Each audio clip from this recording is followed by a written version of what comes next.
Hello guys, हम आपको इस वीडियो में जुपिटर सेविंग अकाउंट के बारे में बताऊंगा जो आपको जीरो बैलेंस अकाउंट प्रोवाइड करता है। मैं आपको इस अकाउंट का कुछ नुकसान के बारे में बताऊंगा जो आपको जानना ज़रूरी है। आगे बढ़ने से पहले आप लोगों से दिल से रिक्वेस्ट है, वीडियो को लाइक करके चैनल को सब्सक्राइब करना।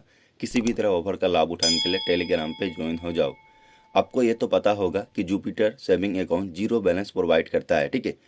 जुपिटर मनी अकाउंट वो आपके फेंडर बैंक के साथ पार्टनरशिप होकर अकाउंट को प्रोवाइड करता है, ठीक है। सिर्फ जुपिटर मनी आपको अकाउंट का फैसिलिटी देता है, पर पूरा जो उसका ट्रांजैक्शन काउंट होता है वो सब कुछ फेंडर बैंक के थ्रू होता है, ठीक है, क्योंकि इसका फेंडर बैंक के साथ पार्टनरशिप है जुपिटर मनी का। आपको ये भी पता होगा कि जुपिटर मनी में जब मैं अकाउंट ओपनिंग करता हूँ जीरो बैलेंस, ठीक है। देखो, मैं आपको एक बात क्लियर कर दूँ, जब हम लोग की जुबा पे जीरो बैलेंस अकाउंट का बात आता है तो हम लोग उसमें दौड़ के जाता हूँ अकाउंट ओपनिंग करने के लिए कि जल्दी से चलिए और जल्दी से जाके अकाउंट ओपनिंग कर लीजिए, क्योंकि इसमें जीरो बैलेंस मिल रहा है। तो हम लोग उसमें कोई भी बैंक में हम लोग दौड़ के जाता हूँ अकाउंट ओपनिंग करने के लिए। तो मैं आपको इसमें जुपिटर मनी के बारे में बताऊंगा जो आपको बिल्कुल 100% जीरो बैलेंस अकाउंट प्रोवाइड करता है। आपको डेबिट कार्ड भी फ्री में प्रोवाइड करता है, उसका कोई एनुअल चार्ज भी नहीं है, मंथली चार्ज भी नहीं, कुछ भी चार्ज नहीं है। बिल्कुल आपको डेबिट कार्ड भी फ्री में प्रोवाइड करता है, कोई मंथली चार्ज क्या वो जो 1 साल में चार्ज लगता है अदर बैंक का वो भी चार्ज इसमें नहीं है। बिल्कुल जीरो बैलेंस अकाउंट आपको प्रोवाइड करता है। जब ये जीरो बैलेंस अकाउंट प्रोवाइड कर रहा है तो आपको इसके नुकसान के बारे में कुछ पता है? चलो मैं आपको इस वीडियो में क्लियर कर दूंगा, ठीक है। आप तो ये देखा होगा कि जुपिटर मनी फेंडर बैंक के साथ पार्टनरशिप में काम करता है। इन केस मान लीजिए अगर आप जुपिटर मनी का अकाउंट अभी यूज़ कर रहे हो, आपको 2 मंथ, 1 मंथ या 2 साल या 8 मंथ या 6 मंथ हुआ, इन केस अगर आपके अकाउंट में कुछ हो जाता है तो आप जुपिटर मनी अकाउंट को लेके कहाँ जाओगे? पहले आप हमको ये बोलो, ठीक है।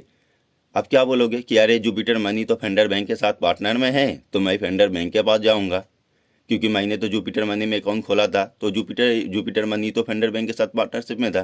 तो अगर इन केस अगर कुछ हो जाएगा जुपिटर मनी में तो मैं फेंडर बैंक के साथ फेंडर बैंक के ब्रांच में जाऊंगा। अगर आप फेंडर बैंक के ब्रांच में जाओगे जुपिटर मनी सेविंग अकाउंट को लेके तो आपको फेंडर बैंक की तरफ से धक्के मार के भगा दिया जाएगा, ठीक है, क्योंकि आपको फेंडर बैंक की तरफ से कोई सपोर्ट नहीं मिलेगा। आपने डायरेक्ट फेंडर बैंक में अकाउंट ओपनिंग नहीं किया है, आपने जुपिटर मनी में अकाउंट ओपनिंग किया है और जुपिटर मनी फेंडर बैंक के साथ थ्री पार्टनर में है। फेंडर बैंक की तरफ से आपको कुछ सपोर्ट नहीं मिलेगा, आपको जो भी सपोर्ट मिलेगा जुपिटर मनी से मिलेगा। और अब हमको ये बोलो, जुपिटर मनी का क्या कोई फिजिकल ब्रांच है? पर एक बात मैं क्लियर कर दूं, देखो मैं अपने वीडियो में कोई भी बैंक को गलत नहीं बोलता हूं और मेरा इरादा नहीं है कि मैं किसी भी बैंक को गलत बोलूं। मैं आपको सिर्फ रियल बात बोल रहा हूं। मैं ये नहीं बोल रहा हूं कि आप इस अकाउंट को यूज़ मत करो, हाँ आप यूज़ करो, फिर भी मैं आपको जो बोल रहा हूँ उसको थोड़ा सुन के जाओ, ठीक है। मैं गलत नहीं बोलूँगा किसी बैंक के बारे में, क्योंकि किसी भी बैंक के बारे में गलत बोलने से हमको क्या आ जाता है, ठीक है। मैं गलत नहीं बोलता हूँ, जो सच्चा है वही बोल रहा हूँ। इन केस मान लीजिए अगर जुपिटर मनी में कुछ हो जाता है, आपका बैलेंस अगर फंस गया या अकाउंट ब्लॉक हो गया, अकाउंट फ्रीज हो गया, तो आप कहाँ जाओगे? क्योंकि इसका जुपिटर मनी का तो कोई फिजिकल ब्रांच है नहीं। और आप सोचोगे कि अरे जुपिटर मनी तो फेंडर बैंक के साथ पार्टनर में था तो मैं फेंडर बैंक के पास जाऊँगा अगर मेरे अकाउंट में कुछ भी होगा तो अगर आप जुपिटर मनी का अकाउंट को लेके फेंडर बैंक में जाओगे किसी भी इशू सॉल्व करने के लिए कि मेरा अकाउंट ब्लॉक हो गया या पेमेंट का इशू है या किसी का इशू है तो आप सॉल्व कर दीजिए, तो फेंडर बैंक की तरफ से आपका कभी भी इशू सॉल्व नहीं होगा, आपको ब्रांच से धक्का मार के भगा देगा फेंडर बैंक की तरफ से, ठीक है, क्योंकि आपने जुपिटर मनी में अकाउंट ओपनिंग किया है। इन केस अगर आप जुपिटर मनी में कॉल भी लगाओगे कस्टमर केयर पे, अगर आप जुपिटर मनी में कॉल भी लगाओगे, ठीक है, तो जुपिटर मनी आपको सपोर्ट करेगा, ठीक है ना, आपको फेंडर बैंक सपोर्ट करेगा। अगर आप फेंडर बैंक में कॉल लगाओगे जुपिटर मनी अकाउंट को लेके तो फेंडर बैंक की तरफ से आपको कोई भी डिटेल नहीं प्रोवाइड किया जाएगा। फेंडर बैंक का डायरेक्ट कहना है कि आपने जुपिटर मनी में अकाउंट ओपनिंग किया है, आपका जो भी इशू सॉल्व होगा सब कुछ जुपिटर मनी के थ्रू होगा और जो भी होगा आपका कॉल के थ्रू होगा, ठीक है। क्योंकि देखो एक बात क्या ले, इंडिया में बहुत सा बैंक अभी आ रहा है न्यू जो पार्टनरशिप होकर आ रहा है, ठीक है, पार्टनरशिप होकर काफ़ी बैंक आ रहा है। क्योंकि देखो जैसे स्टेट बैंक हो गया, आईसीआई हो गया, आईडीएफसी हो गया, ये एक प्राइवेट बैंक होता है और इसका हर ना कोई शहर में कोई ना कोई गांव में एक ब्रांच रहता है। इसमें आप अकाउंट ओपनिंग करोगे तो कोई आपका इशू नहीं होता है। और इसमें अगर जुपिटर मनी हो गया, ये इस तरह का काफ़ी बैंक है, अगर जुपिटर मनी हो गया इसका कोई फिजिकल ब्रांच नहीं होता है, ये सिर्फ पार्टनरशिप होके आपको कोई आपके साथ सिर्फ काम करता है, ठीक है। जैसे यहाँ पे फेंडर बैंक है, यहाँ पे लिख के आ रहा है, ठीक है, यहाँ पे लिख के आ रहा है पावर बाय फेंडर बैंक। जैसे आप जुपिटर मनी अकाउंट में जुपिटर मनी में सेविंग अकाउंट ओपनिंग करते हो जीरो बैलेंस, तो आपका पूरा फेंडर बैंक के थ्रू आपका पूरा हैंडल किया जाता है, सिर्फ आपका ट्रांजेक्शन काउंट और ट्रांजेक्शन जो भी होता है वो फेंडर बैंक के थ्रू होता है, और जो भी एक्सेस मिलता है आपको सब कुछ जुपिटर मनी के थ्रू मिलता है।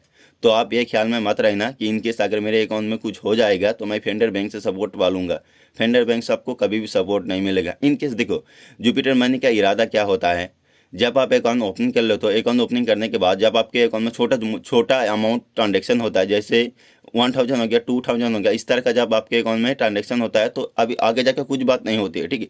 जब आपके अकाउंट में मोटा ट्रांजेक्शन होता है, मान लीजिए 10,000, 20,000, 30,000, 40,000 या 50,000, इस तरह का ट्रांजेक्शन जब होता है तो जुपिटर मनी में अगर आपका अकाउंट फुल KYC कंप्लीट होता है फिर भी आपका अकाउंट में ट्रांजेक्शन नहीं होता है और आगे जाके आपके अकाउंट को फ्रीज कर देता है या ब्लॉक मोड में लेकर चला जाता है। जब आप कस्टमर में कॉल करते हो तो आपसे बोला जाता है कि आपने जब वीडियो KYC किया था तो आपका वीडियो KYC पूरा वेरीफाई नहीं हुआ है और हमारे सिस्टम में अपडेट नहीं हुआ, इसलिए आपको फिर से अपने वीडियो KYC को कंप्लीट करना पड़ेगा, ठीक है। तो अभी आप क्या करोगे, क्योंकि आपका जो बैलेंस था वो तो फंस गया ना, तो और फिर से आपको जुपिटर मनी से बोला जा रहा है कि आप फिर से वीडियो KYC करो। तो इन केस अगर उसका कोई ब्रांच होता तो आप ब्रांच में जाकर पूरा इशू सोल्व कर सकते थे। तो अभी आपको क्या करना पड़ेगा, आप कॉल से कर सकते हो। कॉल में आप कितने देर बाद बोल सकते हो, 10 मिनट 20 मिनट बोल सकते हो। जैसे आप फिजिकल बोल सकते हो ब्रांच में जाके, वैसे कॉल में तो आप इशू नहीं पाओगे सोल्व ना। तो देखो इन लोगों का अगर आप जुपिटर में अगर न्यू बैंक जो पार्टनरशिप होकर काम करता है, अगर इसी तरह बैंक में अगर आप अचानक ही अगर आप 12 ट्रांजेक्शन करने लगोगे तो ऑटोमेटिक आपका अकाउंट ब्लॉक हो जाता है या फ्रीज हो जाता है।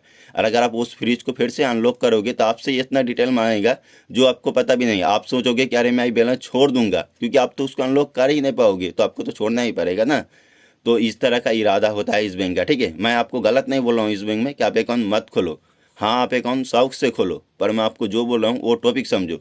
अगर आप जुपिटर मनी में अकाउंट ओपनिंग कर रहे हो तो आप पर्सनल यूज़ करने के लिए जुपिटर मनी को यूज़ मत करो।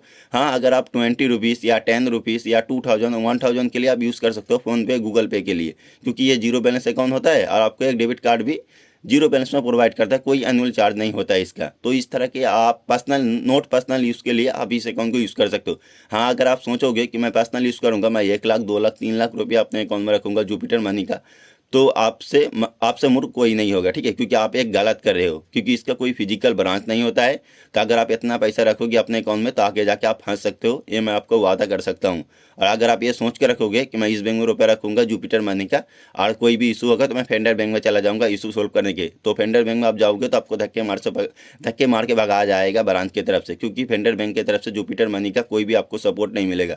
आपने जिसमें अकाउंट ओपन किया है उसी थ्रू आपको सपोर्ट मिलेगा, ना कि फेंडर बैंक में। हाँ अगर फेंडर बैंक में आपको सपोर्ट चाहिए तो डायरेक्ट फेंडर बैंक में अकाउंट ओपनिंग कीजिए, तभी आपको सपोर्ट मिलेगा। फेंडर बैंक के साथ कोई सपोर्ट नहीं मिलेगा। फेंडर बैंक सिर्फ उसके साथ पार्टनरशिप होकर काम करता है, जो भी इशू सोल्व होगा आपका जुपिटर मनी के थ्रू सोल्व होगा।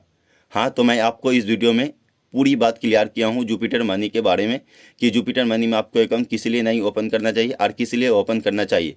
मैं आपको इस वीडियो में कोई भी गलत बात नहीं बोल रहा हूँ और मैं आपको कोई बहकावे में नहीं ला रहा हूँ कि आप मेरे बहकावे में आइए कि मैं गलत बात बोल रहा हूँ कि अरे ये क्या किस तरह का बात बोला है, ये बैंक के बारे में किस लिए गलत बात बोल रहा हूँ। मैं कोई भी बैंक के बारे में गलत बात नहीं बोलता हूँ, जो रियल बात होता है वही बोल रहा हूँ। इन केस मेरा इन हाल ही में हमारा जुपिटर मनी में इस तरह का अकाउंट ओपन हुआ था इशू सोल्व, तो मैं इस अकाउंट को अभी तक मैं अपने अकाउंट को अनलॉक नहीं कर पाया, क्योंकि ये ऐसा डिटेल मांगता है जो आप अपने अकाउंट को कभी भी अनलॉक नहीं कर सकते और कॉल पे आपको सपोर्ट ही नहीं मिलता है, कोई फिजिकल ब्रांच है ही नहीं, तो सपोर्ट मिलेगा कहाँ से। इसलिए मैं चाहता हूँ कि इस तरह का काफ़ी लोग होगा जो इस बैंक में अकाउंट ओपनिंग करने से पहले बच जाए। देखो सिर्फ जीरो बैलेंस बोल के कोई भी बैंक में अकाउंट ओपनिंग मत करना, नहीं तो आप आगे जाके फंस सकते हो। अगर वो जीरो बैलेंस आपको प्रोवाइड कर रहा है तो कुछ ना कुछ तो कहीं पे भी मिस्टेक होगा ना। इतना इंडिया में प्राइवेट बैंक है, उन्हीं आपको वो मतलब इतना इंडिया में बैंक है, जब आप कोई भी बैंक में स्टेट हो गया, HDFC हो गया, ऐसा कोई बैंक में अकाउंट ओपनिंग करते हो आप, तो क्या आपको वो डेबिट कार्ड फ्री में प्रोवाइड करता है? क्या आपको 1 साल का चार्ज फ्री करता है? पहले आप हमको बोलो, उसमें SMS चार्ज फ्री है? पहले आप हमको कॉमेंट्स में बोलना है नहीं है, क्योंकि वो प्राइवेट बैंक होता है, आपको कभी भी डेबिट कार्ड फ्री में नहीं प्रोवाइड करेगा। 1 साल का जो चार्ज लगता है और कोई भी SMS आपको फ्री में प्रोवाइड नहीं करेगा, ठीक है, क्योंकि उसका फिजिकल ब्रांच होता है, वो इस तरह का सर्विस आपको देगा ही नहीं कभी। तो इस तरह का बैंक यही लोग देगा जुपिटर मनी, जो न्यू आता है और न्यू पार्टनरशिप करता है। क्या इरादा है, आगे जाके यह पार्टनरशिप चेंज भी कर सकता है। अभी फेंडर बैंक के साथ है, आगे जाके कोई बैंक के साथ फिर से पार्टनरशिप कर सकता है। क्या इरादा है, तो यही बात मैं आपको बोल रहा हूँ। उम्मीद है अगर मेरी वीडियो अच्छी लगे तो लाइक करके चैनल को सब्सक्राइब करना। किसी भी तरह ऑफर का लाभ उठाने के लिए टेलीग्राम पे ज्वाइन हो जाओ। अगर आप टेलीग्राम पे ज्वाइन होते हो तो उसमें आपका एक्स्ट्रा ही इनकम होगा, क्योंकि मैं ऑफर से रिलेटेड टेलीग्राम पे अपडेट देता हूँ। तो टेलीग्राम पे ज्वाइन होना मत भूलना और चैनल को सब्सक्राइब करना तो बिल्कुल ही मत भूलना। आपके एक सब्सक्राइब से हमको सपोर्ट मिलता है नेक्स्ट वीडियो लाने के लिए।